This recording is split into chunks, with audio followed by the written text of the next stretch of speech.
नमस्कार साथियों, स्वागत है आपका हमारे इस वीडियो में और आज हम एक ख़ास टॉपिक पर चर्चा करने वाले हैं जो आपके दिल के भी बेहद करीब है और मेरे भी दिल के बेहद करीब है। लेकिन ख़ास बात इस वीडियो की यह है कि आज हमारे साथ एक और क्रिकेट प्रेमी जुड़े हुए हैं जिनसे मैं आपका तारुफ़ भी कराऊँगा। लेकिन मैं आपको बता देता हूँ कि इस वीडियो में आज हम किन-किन मुद्दों पर बात करने वाले हैं। मुद्दा तो केवल एक ही है क्रिकेट के बारे में, लेकिन जिस तरीके से अनप्रेसिडेंट मैच की जो विक्ट्री हमें मिली है लास्ट मैच में अडेगो और जिस तरीके से भारत ने अपना झंडा बुलंद किया है अंतर्राष्ट्रीय स्तर पर और भारत की फ्यूचर पॉसिबिलिटीज़ क्या हैं, क्या-क्या इक्वेशंस मौजूदा समय में हैं, इन तमाम एस्पेक्ट्स पर हम बात करेंगे एक-एक करके। लेकिन सबसे पहले अपने हमारे जो गेस्ट हैं आज हम उनका आपसे तारुफ़ करा देते हैं। हमारे साथ मौजूद हैं मिस्टर शक्ति जी, जो कि क्रिकेट के काफ़ी करीब हैं, काफ़ी ज़्यादा मैच को वो एनर्जेटी के साथ देखते हैं। सबसे पहले तो आपका बहुत-बहुत स्वागत है हमारे इस वीडियो में धन्यवाद, धन्यवाद। और बहुत-बहुत शुभकामनाएँ आपको कि इंडिया ने ये जो पल दिया है हमारी झोली शुभकामनाएँ में। पूरे भारत को, वर्ष को और बाकी सब क्रिकेट प्रेमियों को, not um, only in India, all across the globe. And it was such a fascinating series. मतलब I can't say in words. बिल्कुल ही after a while test cricket is alive and kicking. मतलब देख के मज़ा आ गया। और इसमें सबसे ख़ास बात ये रही कि 6 रनों के जो अंतर था, डिफ़रेंस था, वहाँ पर सबसे ज़्यादा जो था काँटे की टक्कर देखने को मिली थी। लग रहा था कि हम जो है मैच को बिल्कुल ही गँवा देंगे, चला जाएगा, ड्रॉ की जो पॉसिबिलिटी भी बन रही थी वो भी हम एक लूज़ कर देंगे। एक बात हाँ बताऊं, जी। मतलब शायद लगे लोगों को कि बट जैसे मैच शुरू हुआ और हुँ, जब जायसवाल की 2 से 3 कैच छूट गई थी फर्स्ट इनिंग में, तो मुझे कहीं ना कहीं ये लग रहा था कि भाई अब ऊपर वाला हमारे साथ है और ये मैच हम जीतेंगे, क्योंकि the luck was not on our side. Test match 1, test match 2, जैसे वो सिराज की गेंद लग गई विकेट पे जाकर, और जैसे इंडिया ने सेशन ज़्यादा जीते, मैच में ज़्यादा लीड किया, लेकिन हम फिर भी 2-1 से पिछड़ रहे थे। तो मुझे कहीं ना कहीं लगा luck has changed and it came in our favour. Ben Stokes, the magical captain, the magical player, was not there. Chris Woakes बहुत अच्छे बॉलर हैं, बहुत मिडिल स्पेल्स में बहुत लॉन्ग स्पेल्स डालते हैं, अच्छा करते हैं। एंड क्रिस वोक भी चोटिल हो गए। तो कहीं ना कहीं everything was aligning in our favour, but yet Harry Brook and Joe Root ने मैजिकल पारी खेली। दोनों ने सेंचुरी लगाई। फिर भी समहाउ जैसे अचानक से जैसे वो खेल रहे थे मिडिल सेशन में, pitch was completely flat after heavy roller. धूप दबा के पड़ रही थी और सडनली चाय के बाद ओवरकास्ट कंडीशन हो गई। सडनली पुरानी बॉल ने टॉक करना शुरू कर दिया एंड 2 से 3 विकेट, और India started to believe again.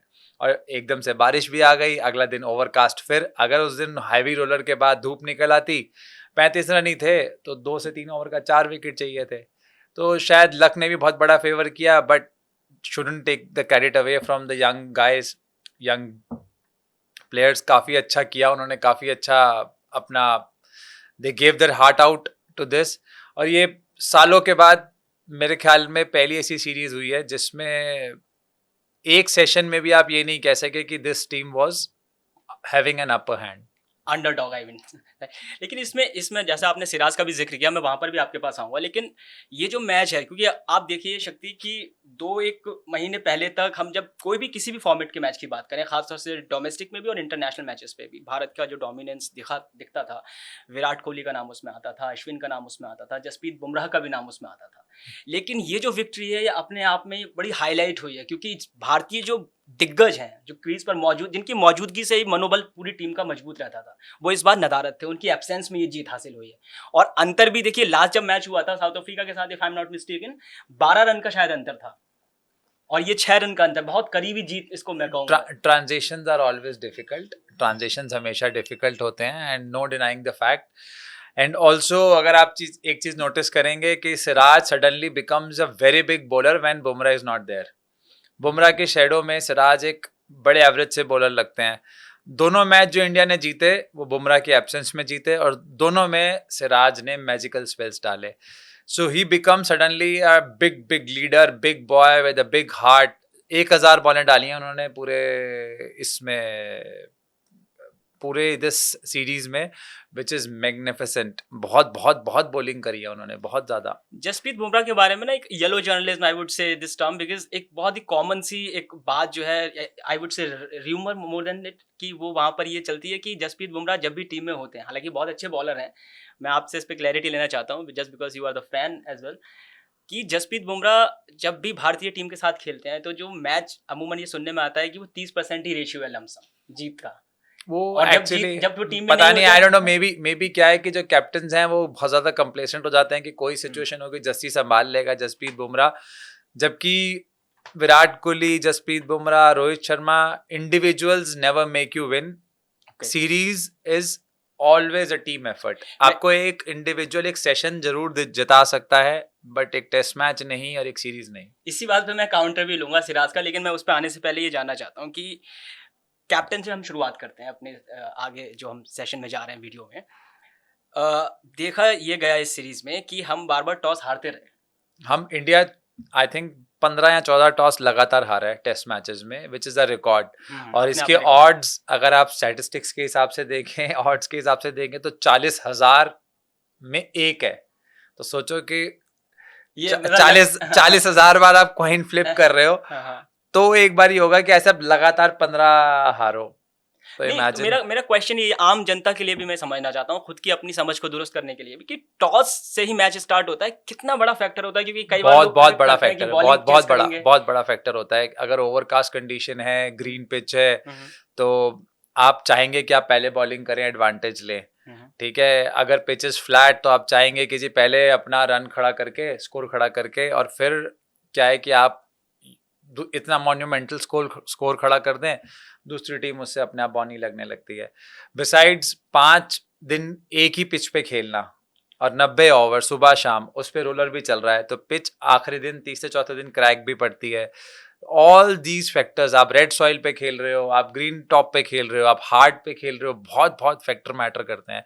India जैसी कंडीशन में, इंडिया में हमेशा टॉस जीत के पहले बल्लेबाजी करने का ही बेहतर है, क्योंकि तीसरे चौथे दिन पिच इतनी क्रैक हो जाती है, रेड सॉइल होती है, जैसे मुंबई की पिच हो गई तो वांखड़े की, तो आप उसमें रेड सॉइल होती है, उसमें पे बॉल बहुत ज्यादा स्पिन करने लगता है, तो उसमें 100 रन भी चेज करना बहुत डिफिकल्ट हो जाता है। तो इसमें एक एलिमेंट और भी जोड़ा जाता है, खासतौर से इंडियन पिचेस के मामले में भी कहा जाता है। जैसे नरेंद्र मोदी स्टेडियम में जब मैच हुआ, जो मैच चल रहा था आईपीएल का, खासतौर से जब फाइनल मैच हुआ था, उस दौरान भी कहा गया था कि सेकंड इनिंग खेलते खेलते पिच का जो मॉइस्चर होता है वो डेवलप हो जाता है, उसमें क्या कहते हैं, थोड़ी सी नमी आ जाती है, जिसकी वजह से स्विंग में थोड़ा सा मदद मिलती है बॉलर्स को, खासतौर से नॉट ऑलवेज, बट डिपेंड करता है कैसे पिच बनी हुई है। ओके, इस पे तो पिच क्यूरेटर ज्यादा अच्छा बता पाएंगे, but as per this pitch का बहुत मैटर करता है, and also the coin toss. And India 5 toss हारने के बाद they always came with a very big heart, and I should also appreciate this boy Shubman Gill, बहुत अच्छा खेले, बहुत अच्छा खेले। he played with the heart, he played with the courage, and बहुत बड़ी बात थी सीरीज से पहले, he said कि I want to be the best batsman of the series, and he was। मतलब उनके बाद सेकंड नंबर पे 550 रन के साथ जो रूट थे, जिसमें भी 200 रन का डिफरेंस था, तो 200 रन काफी मायने रखते हैं। एंड अगर आप सीरीज के स्टैट्स देखेंगे तो टॉप 5 बैट्समैन में 4 इंडियन है, टॉप 5 बॉलर्स में 4 इंडियन है, तो आप सोचिए कि how much they have dominated. Result शायद 2-2। एंड एक बहुत इंटरेस्टिंग बात बताता हूँ, कल जब मैं मैच देख रहा था और पोस्ट मैच प्रेजेंटेशन में नासिर हुसैन थे, दिनेश कार्तिक थे और माइकल एथरटन थे, सारे दिग्गज थे, तो वो लोग डिस्कशन कर रहे थे, और फिर माइक पे स्काई स्पोर्ट्स में मार्कस ट्रेस्कॉथिक ने शायद ये बोला था कि we are praying that India should win because India doesn't deserve to be 3-1 down in the series the way they played. So ये आप कह रहे हैं कि पूरी दुनिया के जो दिग्गज है वो इंडियन क्रिकेट की तरफ से ये एक्सपेक्टेशंस रखते हैं कि कम से कम, क्योंकि नहीं एक्सपेक्टेशन नहीं, कि they wanted it to be a fair game, the God to be fair to them, because जैसे इंडिया ने अपना लॉर्ड्स वाला टेस्ट हारा, वो हारनी नहीं चाहिए थी, वो उनकी जीत थी। 170 का टारगेट चेज करते हुए इंडिया को नहीं हारना चाहिए था, बट वहाँ पे शायद the brain game, the young captain Shubman Gill, and the magical captain and the magical spell of Ben Stokes. I am a big fan of Ben Stokes. This guy never gives up. He creates situations, he create false play. He is the one, उनके हाथ में आप ball दे दो, उनको bat दे दो, किसी भी situation में खड़ा कर दो, वो हार नहीं मानते। इसमें आपने जैसे शुभमन गिल का आपने अपने आंसर में बहुत इनिशियल स्टेज में ये बात बोली कि शुभमन गिल की कैप्टनसी के बारे में बात करना चाहता हूँ कि बहुत अच्छी बैटिंग उन्होंने की है एज अ कैप्टन, चूंकि पहली बार ये मैच उनको खेलने जा रहे थे इंटरनेशनल लेवल पर, और विराट कोहली की गैर मौजूदगी है और बड़े बड़े दिग्गज वहाँ पर नहीं है, ये उनके ऊपर ये पूरा दारोमदार था कि भारत की जितनी भी आकांक्षाएं हैं, जितनी भी खुशियां उनके कंधों पे थी, और कैप्टन के ऊपर जाहिर सी बातें रहती भी हैं, वो दबाव रहता है पिच पर खेलते हुए। कितनी ज़्यादा ये नेतृत्व क्षमता, जो लीडरशिप है किच क्रीज के ऊपर खड़े होते हुए जब आप शॉट लगाते हैं, क्योंकि ना केवल आपको बॉल को फेस करना होता है बल्कि आपको उन लोगों को भी फेस करना होता है जो स्टेडियम में बैठे हैं और जो एक साइकोलॉजिकल गेम खेल रहे हैं, क्योंकि जब प्रतिद्वंदी टीम, जो कॉम्पिटिटर टीम है, जब वो शॉट मारती है तो क्राउड का शोर उनके सपोर्ट में आता है, तो एक मनोबल भी जो है कहीं ना कहीं गिरता ही है। कुछ कुछ प्लेयर्स बने होते हैं born leaders and they become suddenly become too larger of a player, too large of a player when they become captains. Example आप देख लीजिए, सचिन तेंदुलकर महानतम खिलाड़ी, महानतम बल्लेबाज, सबसे ज्यादा रन बनाने का रिकॉर्ड भी उनके पास। बट जब वो कप्तान बने थे suddenly became a very ordinary player, ठीक है। बट शुभमन गिल 7 साल से 8 साल से आईपीएल खेल रहे हैं। पहले कोलकाता के लिए खेलना शुरू किया था इन्होंने अंडर 19 की तरफ से, मिडिल ऑर्डर में आते थे और बहुत ही एवरेज 100-110 का स्ट्राइक रेट था, not very impactful player. Kolkata में ओपन करने लगे, एक सीजन खेला, बहुत अच्छा गया। सडनली जैसे ही ये अहमदाबाद के कैप्टन बने हैं 2 साल से, look at his performance, look at his, he is a top run getter. Same thing happened in India. He before this series इनकी खुद की place was not confirmed. Australia में भी मेरे ख्याल में इनको ड्रॉप भी किया था ऑस्ट्रेलियन सीरीज में, and the moment he was made captain in England, the most difficult place to score run, महानतम खिलाड़ी तेंदुलकर ने स्ट्रगल किया, विराट कोहली इंग्लैंड में बहुत अच्छा नहीं परफॉर्म कर पाए, लेकिन look at him, he performed exceptionally well. So कुछ लोग बॉर्न लीडर होते हैं, once they are given responsibility they act even more mature and they rise to the occasion. एक जर्नली शक्ति ये बात भी कही जाती है कि इंडियन क्रिकेट में, खासतौर से जब हम पाकिस्तान का भी जिक्र कर लेते हैं, क्योंकि पाकिस्तान के पास पूरी आर्मी है, बॉलिंग जो उनकी डिफेंस बॉलिंग है बहुत हाई प्रेशर बॉलिंग होती है, और इंडियन क्रिकेट उसकी तारीफ भी करते हैं ना पॉजिटिव नोट। अब नहीं, अब वो जमाने थे शायद। लेकिन मैं वही कहना चाहता हूँ, आपने काफ़ी बार उनको मेंशन किया, हाईलाइट किया, मोहम्मद सिराज को। मैंने जो नाम देखा था जो बॉलिंग की दुनिया में बहुत तेज़ी से उभरा, मोहम्मद शमी, और काफ़ी शानदार बॉलिंग थी। क्या डिफरेंस है मतलब सिराज की बॉलिंग में और शमी की बॉलिंग में, आप क्या अंतर देखते हैं? क्योंकि इस वाले मैच में भी उन्होंने सबसे ज़्यादा विकेट जो है सिराज ने ही लिए हैं। तो बॉलिंग का क्या स्टाइल है, क्या स्ट्रैटेजी है, क्या साइकोलॉजी समझते हैं बैट्समैन की कि बैट्समैन को ऐसे शमी जो है ही इज अ सीम बॉलर, वो सीम पकड़ के बहुत अच्छा डालते हैं, एंड सिराज जो है हिट द डेक। सो इस वीडियो के आखिर में बस एक जाते जाते आपसे छोटा सा सवाल मैं लेना चाहूँगा कि एक मेरा फेवरेट जो प्रसिद्ध कृष्णा का भी मैं जिक्र करना चाहूँगा, क्योंकि उनकी भी काफ़ी अच्छी परफॉर्मेंस रही है। अलावा इसके नहीं, जो चले ठीक है। तो मैं बस अपनी पर्सनल इंटरेस्ट पे मैं पूछना चाहता हूँ, और दूसरी चीज़ ये कि क्रिकेट का जो हाईलाइट रहा यहाँ पर, क्या ऐसे मेमोरेबल मोमेंट्स हैं जो अब हमेशा के लिए जो है जिंदा रहेंगे अब क्रिकेट इंडस्ट्री में? सी इस सीरीज की सबसे इम्पोर्टेंट जो मैं मोमेंट कहूँगा, ऋषभ पंत का फ्रैक्चर्ड पैर के साथ खेलने उतरना और अपनी टीम के लिए खड़े होना, मैच बचाना, क्रिस वोक्स का टूटे हुए कंधे के साथ प्लास्टर लगे हुए आना, उनका he was not able to run also, he was in too much pain, but वो अपनी देश के लिए खड़े होना, फिर लड़ना झगड़ना टीम के ऊपर, पागलों की तरह एक दूसरे के अगेंस्ट जाना, खड़े होना, जज्बा, that was the true cricket, true cricket at its core. और उसके बाद सडनली आप देख रहे हो जब लॉर्ड्स के मैच में जब इंडिया हारी तो सिराज बहुत डिजेक्टेड थे, रो रहे थे, सिराज के साथ जड्डू थे, तो बेन स्टोक्स ने जाके सिराज को भी गले लगाया और जडेजा को भी गले लगा, और उन्होंने अपने पोस्ट मैच प्रेजेंटेशन में कहा कि I think God was with me and I don't deserve to be here, India deserves to be here, तो which was a very big thing. इस मैच के बाद जब मैच खत्म हुआ तो इंडियन टीम ने जाके क्रिस वोक्स को गले लगाया, which was a beautiful gesture.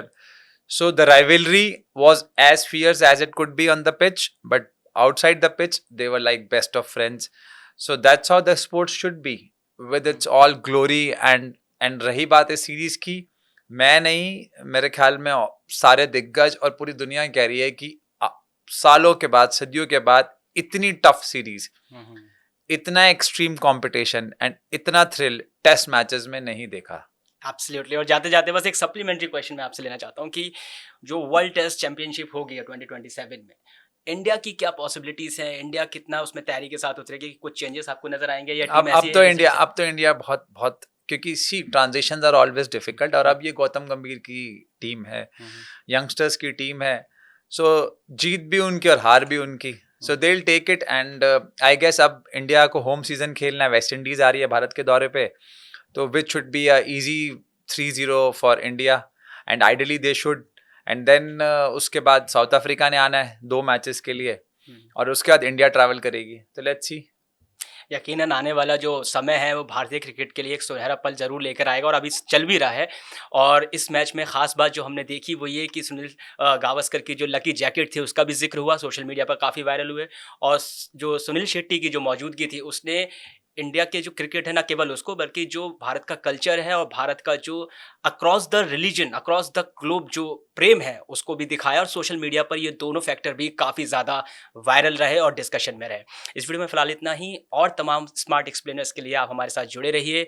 हमारे इस वीडियो के बेल आइकॉन को ज़रूर दबाइए और सब्सक्राइब कीजिए हमारे चैनल को, ताकि वीडियोस पहुंचे आपके पास सबसे पहले। थैंक नमस्कार। यू।